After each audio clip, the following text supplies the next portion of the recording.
Imagine a building that breathes, that shifts with daylight, that feels alive. A space that not only shelters you, but restores you. This is biophilic design, a design philosophy rooted in one timeless idea. Humans need nature to thrive. Biophilic design is not just an aesthetic approach. It's a way of designing spaces that reconnect us to the natural world, to light, air, water, vegetation, and organic forms. In this video, we'll explore the defining characteristics of biophilic design and how they transform architecture into living, breathing environments. The term biophilia means love of life. Biologist Edward O. Wilson introduced the concept to describe humanity's innate desire to connect with nature. Biophilic design translates this biological truth into the built environment. It seeks to design spaces that respond to human emotion and physiology, spaces that reduce stress, restore focus, and promote well-being. We spend almost 90% of our lives indoors, disconnected from natural light, fresh air, and organic materials. That detachment affects us more than we realize, mentally, physically, and emotionally. Biophilic design is the architectural answer to that problem. It rebuilds our relationship with nature through design that feels alive. Now, let's explore the key characteristics of biophilic design. First, natural light and dynamic lighting. Natural light is one of the most fundamental elements of biophilic design. Daylight connects us to the passage of time, to morning, noon, and night. Architects use large openings, skylights, and reflective surfaces to allow sunlight to shape a space. Dynamic light, the way light shifts and changes through the day, keeps interiors connected to natural rhythms, supporting health and comfort. Second, connection to natural systems.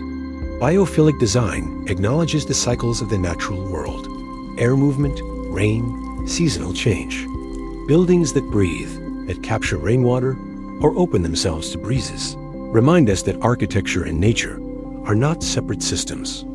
Feeling a change in temperature, hearing the sound of wind or water, these experiences make a space feel alive and responsive. Third, use of natural materials. Natural materials like wood, stone, bamboo, or clay create a tactile bond with the earth. They age gracefully. They carry scent, warmth, and texture.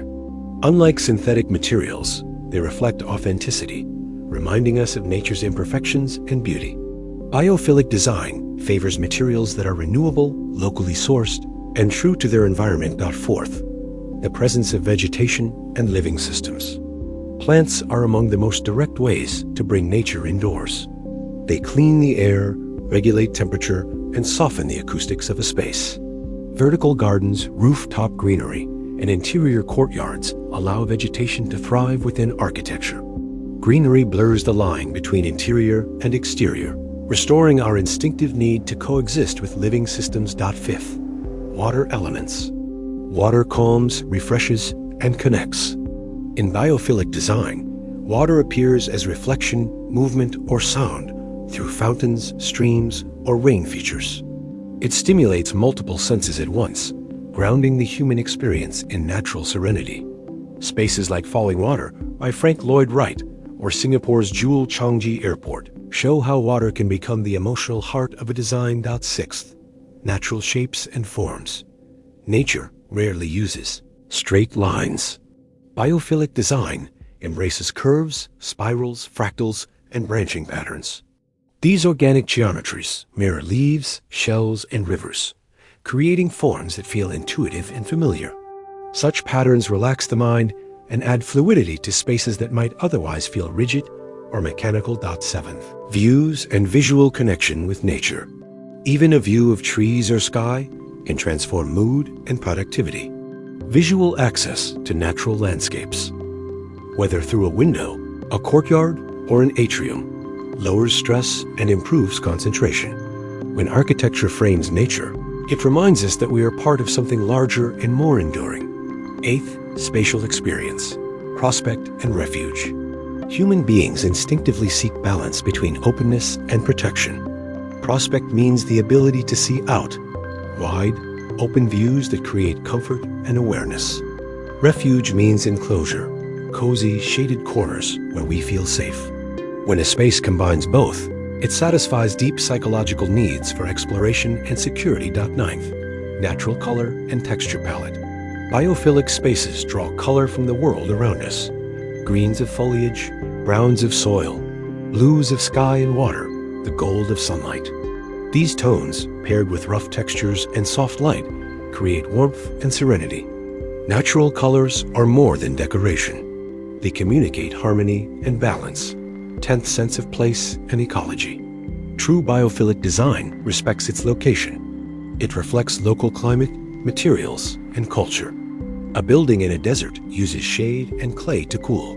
One in the tropics opens itself to air and vegetation. Architecture becomes an expression of its ecosystem, belonging to the land rather than competing with it. Across the world, remarkable examples demonstrate these principles in action. The Bosco Vertical in Milan, vertical forests transforming city air into a living canopy.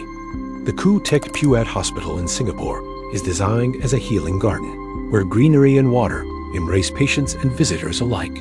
The Amazon Spheres in Seattle, workplaces surrounded by over 40,000 plants that enhance creativity and calm. The Isla La Villas Uluwatu in Bali, architecture that dissolves into the landscape through openness, stone, and air. And Frank Lloyd Wright's Falling Water, a timeless example of harmony between human structure and natural flow.